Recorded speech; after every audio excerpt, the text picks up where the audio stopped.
ជម្រាបសួរពុកម៉ែបងប្អូនលោកតាលោកយាយដែលស្រឡាញ់គ្រប់គ្រងនៅក្នុងការកាត់សូបិតរបស់ខ្ញុំណាពុកម៉ែបងប្អូនណាអញ្ចឹងពុកម៉ែបងប្អូនលោកតាលោកយាយអ៊ំពូមីងបងប្អូនប្រុសស្រីណាដែលសូបិនឃើញបងប្អូនដែលសូបិនឃើញច្រាំងតិចឬក៏ច្រាំងខាំឬក៏ច្រាំងដេញណាបងប្អូនណាចឹងពុកម៉ែបងប្អូនលោកតាលោកយាយអ៊ំពូមីងបងប្អូនប្រុសស្រីបើអត់ស្គាល់ច្រាំងទេនេះខ្ញុំបង្ហោះវីដេអូជូនពុកម៉ែបងប្អូនមើលហ្នឹងហើយច្រាំងណាបងប្អូនចឹងបងប្អូនដែលសុបិនថាខ្លួនឯងច្រាំងតិចឬក៏ច្រាំងខាំចង់ដឹងពីលេខផ្សងសំណាងឬក៏ចង់ដឹងថា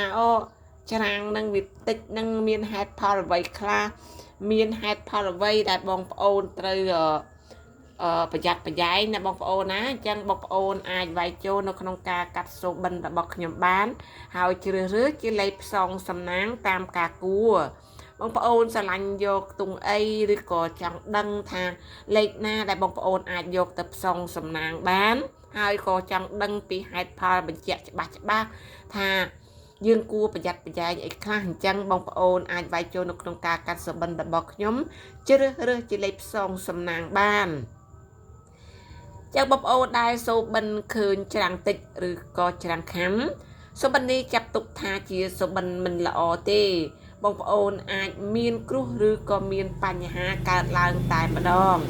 បងប្អូនត្រូវចំណាំថាដំណើរជើងសាររបស់បងប្អូនគួរប្រយ័ត្នប្រយែងបន្តិចបងប្អូននឹងអាចជួបរឿងរ៉ាវមិនល្អកើតឡើងរឿងរ៉ាវនឹងចូលមកក្នុងជីវិតរបស់បងប្អូននៅក្នុងមួយខែពេញតែម្ដងបើច្រាំងនោះដេញតិចបងប្អូនរហូតដល់តែខំបានគឺបងប្អូនត្រូវមានគ្រោះកើតឡើងតែម្ដងអញ្ចឹងបើគប់ជួនបងប្អូនគួរស្រោចទឹករំដោះគ្រោះចេញតែម្ដងទៅបើមិនចឹងទេនៅក្នុងសមាជិករបស់បងប្អូននឹងមានអ្នកទៅហើយគ្មានថ្ងៃត្រឡប់អញ្ចឹងសូមបងប្អូនប្រយ័ត្នប្រយែងតិចរឿងសុបិនឃើញច្រាំងតិចឬក៏ច្រាំងខាំគេប្រយ័ត្នប្រយែងណាស់ណាបងប្អូនណាវានឹងអាចមានរឿងកើតឡើងនឹកស្មានមិនដល់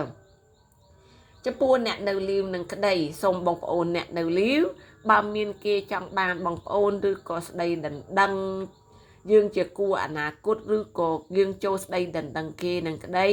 ចាត់ទុកថាសុបិននៅក្នុងដំណើរនេះគឺមិនល្អទេគូកម្មប្រចាំជីវិតរបស់បងប្អូនតែម្ដងនឹងអាចមានរឿងរកាំរកោសជួបហើយប្រវត្តិវិញអញ្ចឹងអ្នកនៅលីវក្តីសូមបងប្អូនអ្នកចូលស្ដីដណ្ដឹងនឹងក្តីស្ដីដណ្ដឹងគេឬក៏យើងទៅដណ្ដឹងគេឬគេមកដណ្ដឹងយើងណាបងប្អូនណាមិនថាស្រីថាប្រុសទេ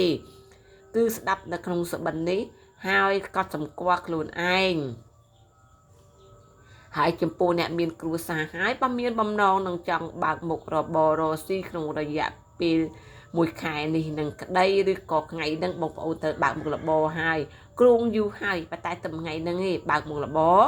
ចឹងមុខរបរនេះគឺថានឹងជួបរឿងតែរញ៉េរញ៉ាយឬក៏ខាតបង់ទៅទេតែម្ដង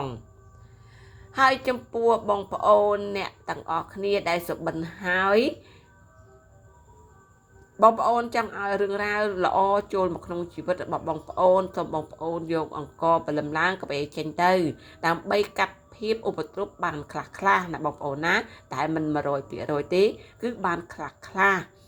ហើយចំពោះលេខផ្សងសំណាងលេខផ្សងសំណាងសម្រាប់បងប្អូនដែលសុបិនឃើញច្រាំងតិចឬក៏ច្រាំងខាំគឺមាន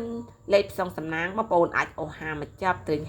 57និង52ហើយចំពោះ3លេខបងប្អូនអាចជ្រើស370មកចាប់ត្រេង375និង373ហើយចំពោះអ្នកលេងឡូLO បងប្អូនអាចជ្រើសរើស574គុណនិង75គុណ